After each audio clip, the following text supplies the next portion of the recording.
याही वर्षी हरिनाम सप्ताह आणि या हरिनाम सप्ताहाचा सांगता काल्याच्या कीर्तनाने येथे होत आहे।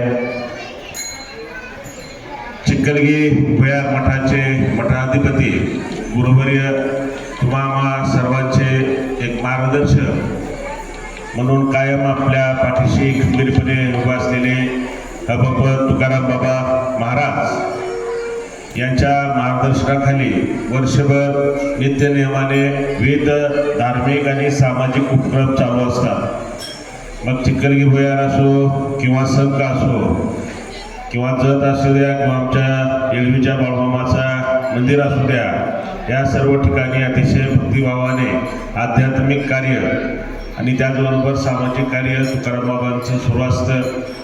आजच्या या सोहळ्यासाठी खास करून आमंत्रित असलेले माननीय ठाणेवाला यांचं सुद्धा जतच्या या नगरीमध्ये आपलं सहर्ष स्वागत आहे। आजच तुकाराम बाबांचा वाढदिवस आहे आणि या तुकाराम बाबांच्या वाढदिवस आपण दरवर्षी आपला एक कौटुंबिक सोहळा आपण पार पाडत असतो। ठाणेवाला साहब, इधर जत तालुका में आए, आपका बहुत बहुत हम स्वागत करते हैं।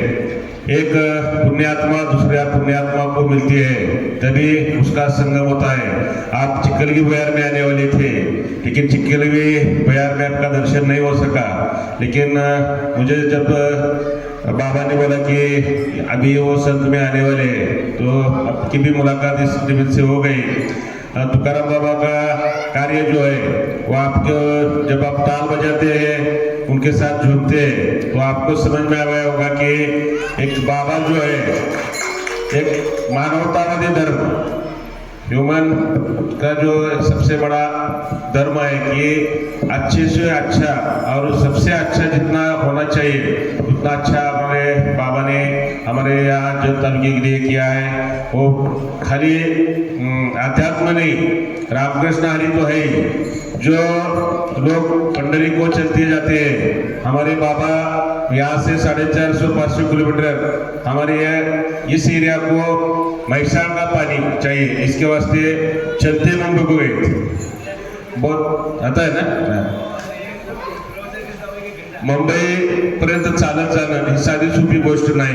पंढरीची वारी आणि आज पाण्यासाठीची वारी, आणि आज आम्हाला सांगायला आनंद होतोय की येत्या डिसेंबर अखेर बाबा जो तुम्ही कामाची सुरुवात केली त्याचाही मुहूर्ताला जवळ आले, त्या डिसेंबर अखेरपर्यंत या संत तलावामध्ये म्हैसाळचं पाणी आहे। इतक्या गतीनं काम चालू आहे आणि या कामाचं श्रेय कुणी काही म्हणत असले तरी आम्ही एक पत्रकार म्हणून पाहतोय की ह्या कामाचं श्रेय सगळ्यात सुरुवातीला जसं गणपती पूजन आहे तसे या कामाची जर खरोखर जर सुरुवात केली असेल तर ते तुकाराम बाबांनी केलेली आहे।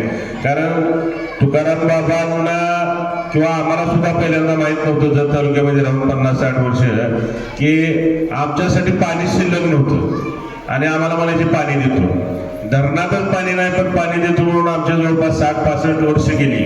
पण ज्यावेळेस बाबा मुंबईला चालत गेले त्यावेळेस तिथले तत्कालीन जलसंपदा मंत्री गिरीश महाजनांनी सभागृहामध्ये सांगितले की आम्हाला जत तालुक्याच्या त्या भागात द्यायला पाणी शिल्लक।